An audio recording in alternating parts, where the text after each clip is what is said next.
पहलवान सास। मधु की शादी के कुछ सालों में ही उसके पति की मृत्यु हो जाती है, जिसके बाद उसके ऊपर सास की जिम्मेदारी आ जाती है और वो अब अपनी सास के साथ घर में अकेली रहती है। मम्मी, नाश्ता बना दिया है, टाइम से खा लेना।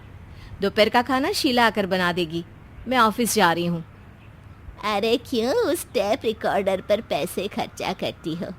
इतना काम मैं खुद भी कर सकती हूँ। हाँ हाँ बिल्कुल।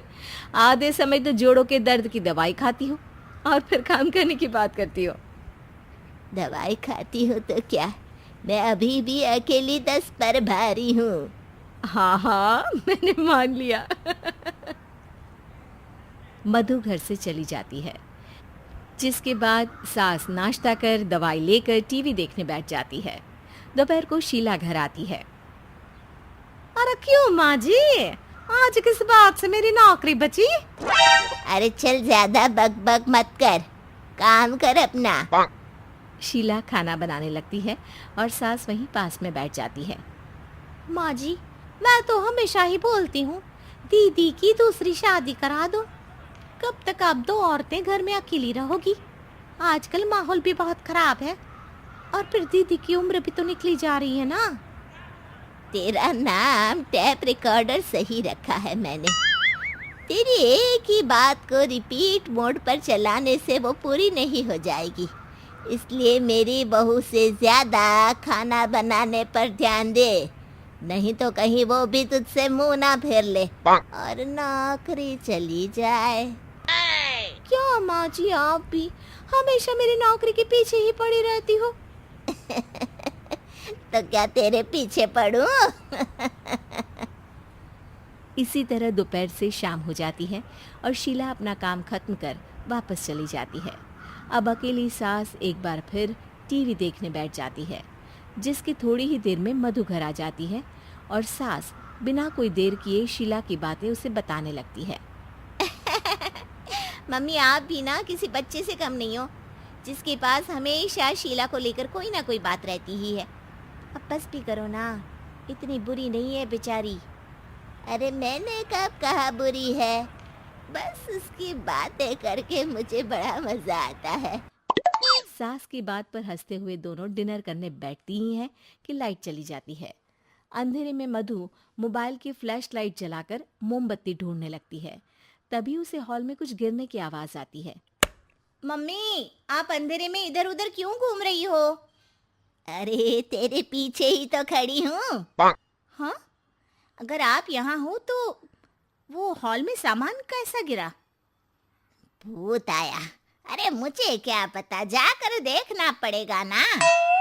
दोनों हॉल में जाते हैं, लेकिन वहां कोई नहीं होता। अब उन्हें कमरे में से सामान गिरने की आवाज आती है। लगता है ये भूत चोरी करने आया है, इसे वापस कब्र में पहुंचाना ही पड़ेगा। बस हाँ, आप ज्यादा ना 30 मार खा मत बनो, मैं पुलिस को फोन करती हूँ।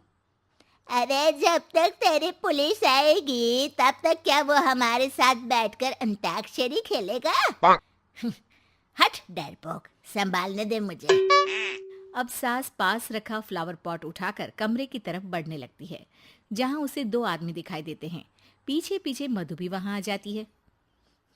मम्मी, अभी भी मौका है, बाहर भाग जाते हैं। मधु की आवाज सुन चोर चौकन्ने हो जाते हैं।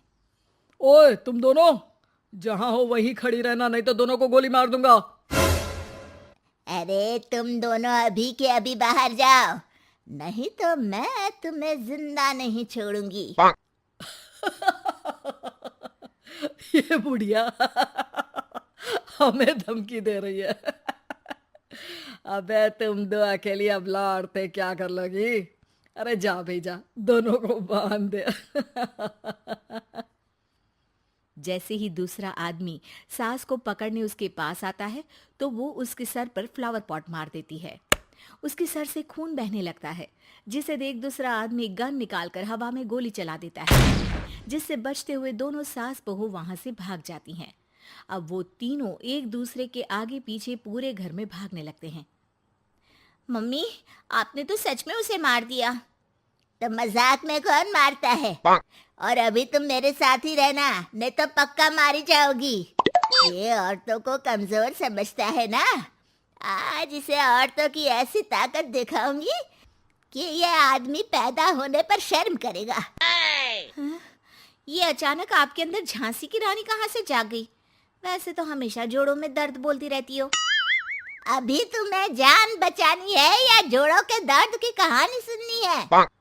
मधु और उसकी सास कमरे में जाकर दरवाजा अंदर से बंद कर लेते हैं, जिस पर चोर बाहर खड़ा दरवाजा बजाते हुए उन्हें आवाज लगाने लगता है।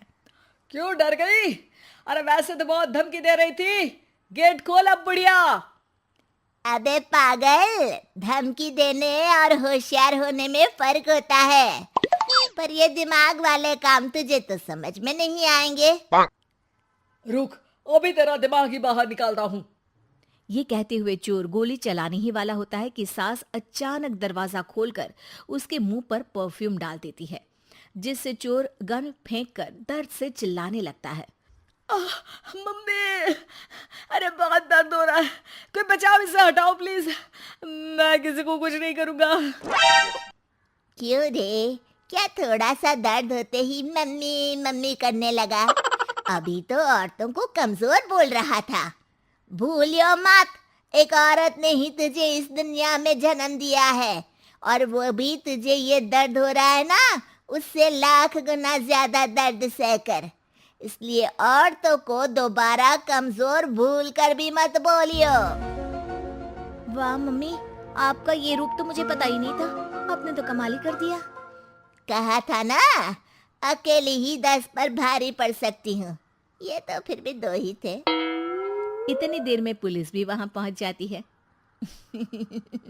आ गए आप, कर लो इन्हें अरेस्ट और जेल में बैठकर अंताक्षरी खेलना।